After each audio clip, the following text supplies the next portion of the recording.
सुस्वागतम। श्रीमान विसगांगण कला वाणिज्य और गायत्री केळकर विज्ञान कनिष्ठ महाविद्यालय रत्नागिरी की ओर से आप सभी का स्वागत करती हूँ।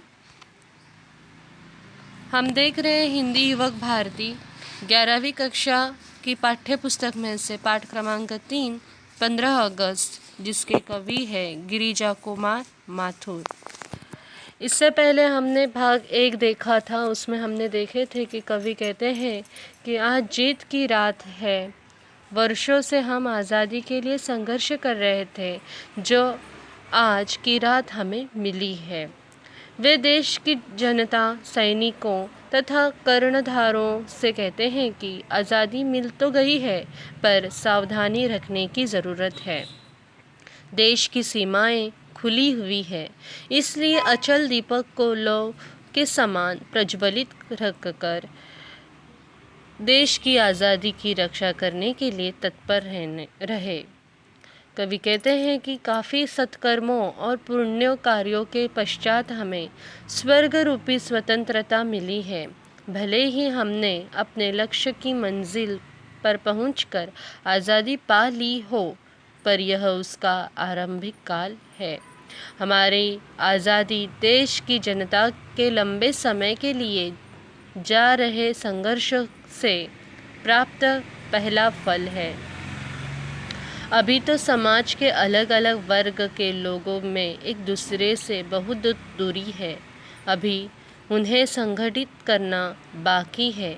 दुख की पुरानी काली छाया अभी नहीं मिट पाई है।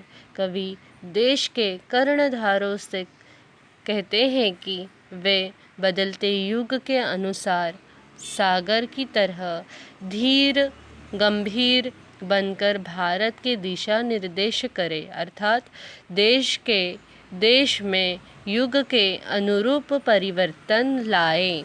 वे देश के रक्षकों से सावधान रहने के लिए कहते हैं। ये हमने पहले भाग में देखा था। अब इसका दूसरा भाग प्रारंभ करते चलिए। विषम श्रृंखलाएं टूटी है, खुली समस्त दिशाएं, आज प्रभंजन बनकर चलती युग बंदिनी हवाएं।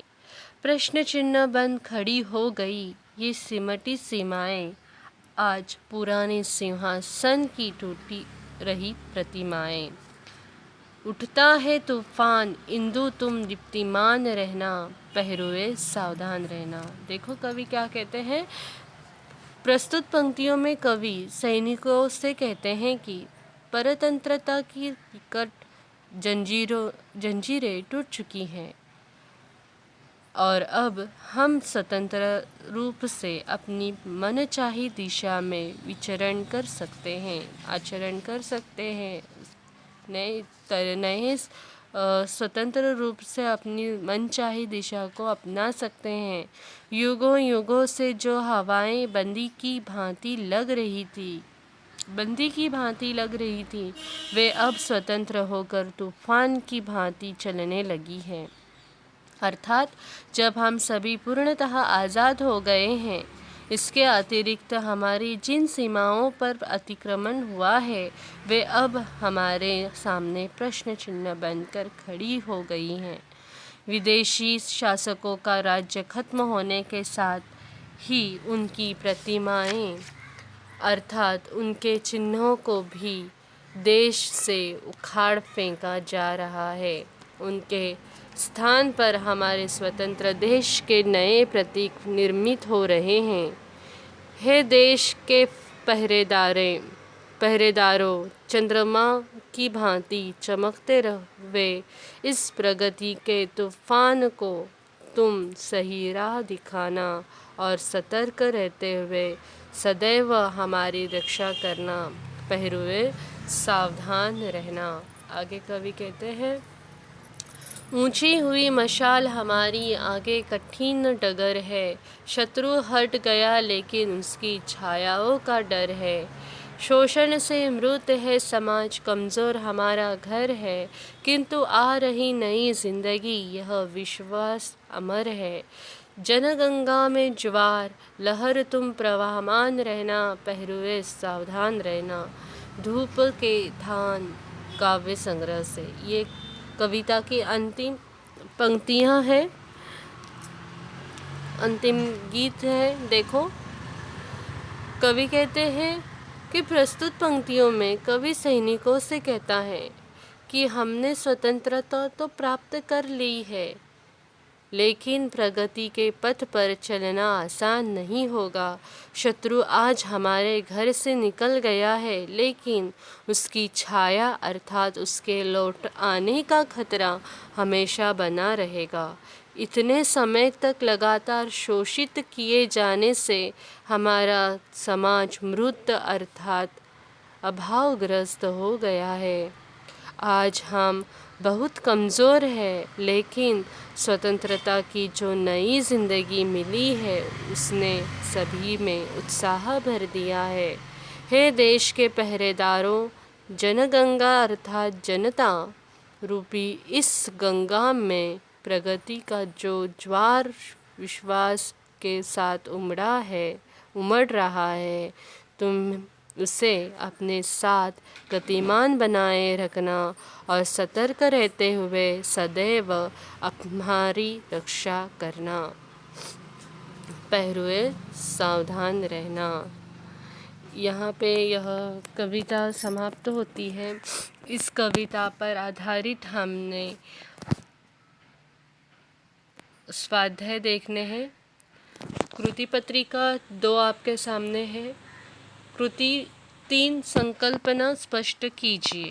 अब देखो, यहाँ पे विषम श्रृंखलाएं पर आधारित आपको प्रश्न दिया गया है आपके स्वाध्याय से। अंग्रेज़ों के शासन में परतंत्रता का जीवन बिताना कष्ट करे, जंजीरों में जकड़े रहने जैसा ही था। विषम श्रृंखलाएं संकल्पना देखो। युग बंदिनी हवाएं। अंग्रेज़ों के शासन काल में हर कोई गुलामी का जीवन बिता रहा था। ऐसे लगता था कि जैसे उस समय की हवाएं भी उनकी गुलामी बन गई थी। आशय काव्य सौंदर्य। आशय लिखिए। युग बंदिनी हवाएं, टूट रही प्रतिमाएं। उत्तर देखो क्या है।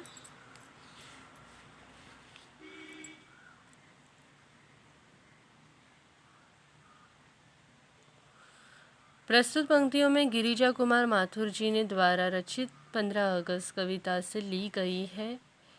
यहाँ कवि ने स्वतंत्रता प्राप्ति के बाद समाज व देश की वर्तमान स्थिति का चित्रण किया है। प्रस्तुत पंक्तियों में कवि ने स्वतंत्रता के बाद हो रहे बदलाव का चित्रण किया है। कवि कहता है कि सत्य है जो हवा में बंदी की भांति लग रही है, अब वह स्वतंत्र होकर तूफान की भांति चलने लगी है, अर्थात हम अभी पूर्णतः आज़ाद हो गए हैं। इसके अतिरिक्त हमारी जिन सीमाओं पर अतिक्रमण हुआ है वह हमारे सामने प्रश्न चिन्ह बनकर खड़ी हो गई है। विदेशी शासकों का राज्य खत्म होने के साथ ही उनकी प्रतिमाएं अर्थात उनके चिन्हों को भी देश से उखाड़ा जा रहा है। उनके स्थान पर हमारे स्वतंत्र देश के नए प्रतीक निर्मित हो रहे हैं।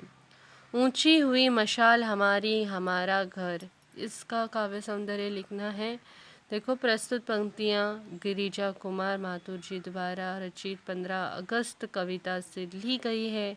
यहाँ कवि ने स्वतंत्रता प्राप्ति के बाद समाज व देश की वर्तमान स्थिति का सूक्ष्म चित्रण किया है। प्रस्तुत पंक्तियों के माध्यम से कवि भविष्य में आने वाले परेशानियों के संदर्भ में देशवासियों को सचेत कर रहा है। कवि कहता है कि हमने स्वतंत्रता तो प्राप्त कर ली है, लेकिन प्रगति के पथ पर चलना आसान नहीं होगा। शत्रु आज हमारे घर से निकल गया, लेकिन उसकी काली छाया लौट आने का खतरा आज भी हमें हमेशा बना रहेगा। कवि के अनुसार हमारे पास जो कुछ भी था उसे लूट लिया गया है। हमें एक बार फिर नए सिरे से अपना समाज और देश का निर्माण करना है। अभिव्यक्ति पर आधारित प्रश्न यहाँ पे पूछा जा सकता है। देश के विकास में युवकों का योगदान, इस विषय पर अपने विचार लिखिए। देखो उत्तर, किसी भी देश की उन्नति उस देश के नागरिकों पर निर्भर होती है। यदि देश के नागरिक शिक्षित एवं जिम्मेदार हैं, तुम भी आने वाले समय में देश के विकास में अपना योगदान दे सकते हैं।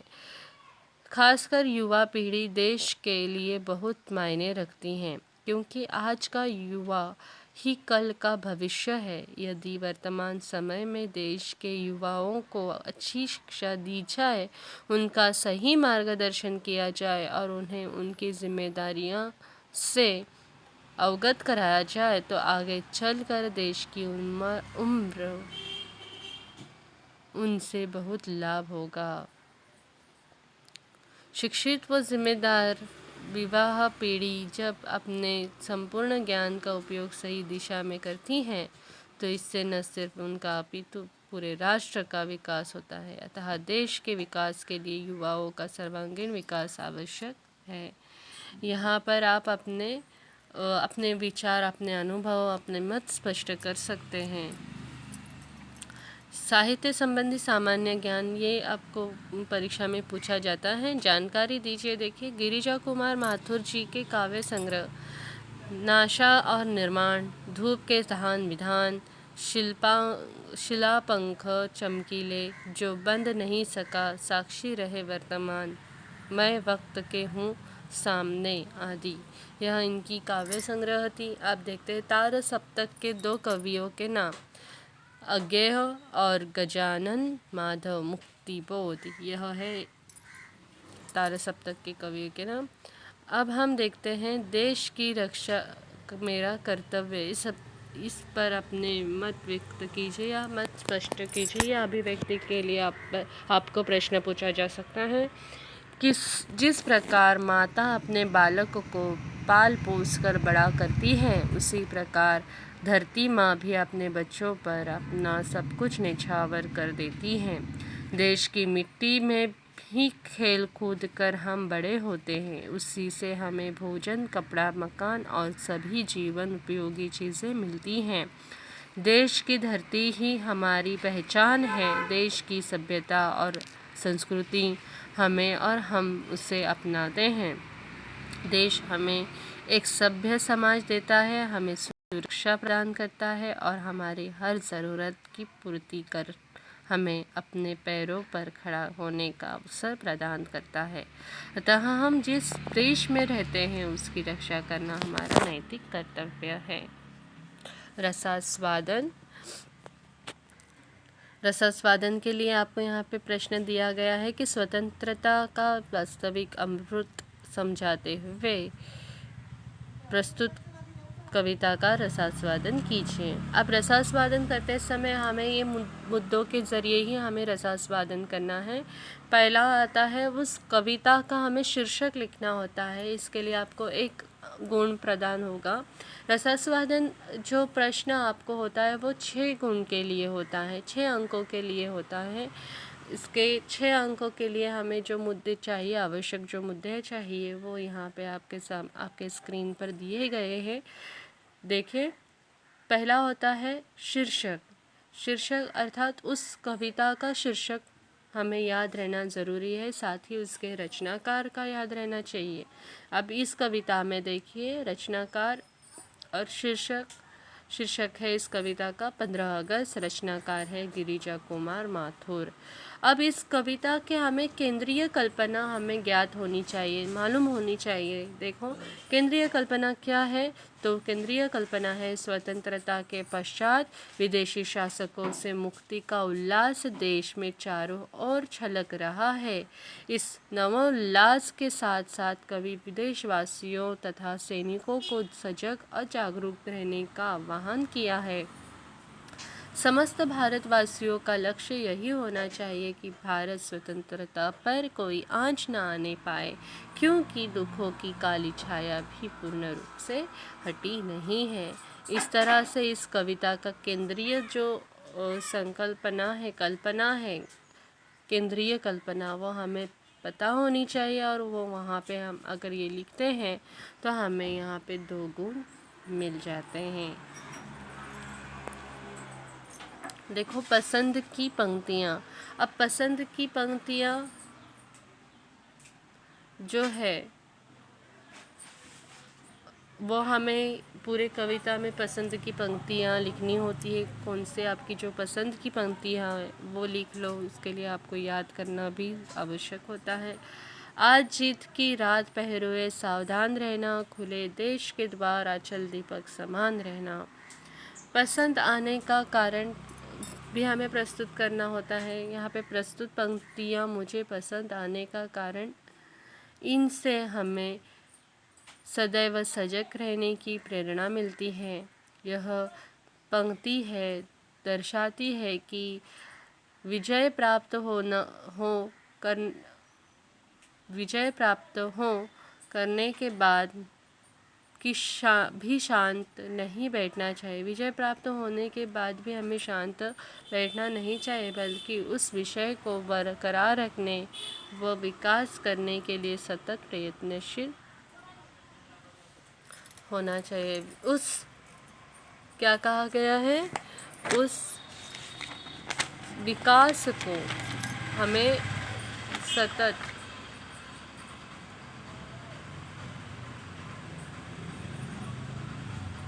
सतत प्रयत्नशील विकास करने के लिए, बरकरार रखने के लिए और विकास करने के लिए सतत प्रयत्नशील रहना चाहिए। यहाँ पर आपको यह रसास्वादन के यह मुद्दे हैं वह आपने याद कर लेने हैं। उम्मीद करती हूँ यह संपूर्ण कविता और कविता का रसास्वादन आपको अच्छे से समझ में आया होगा। धन्यवाद।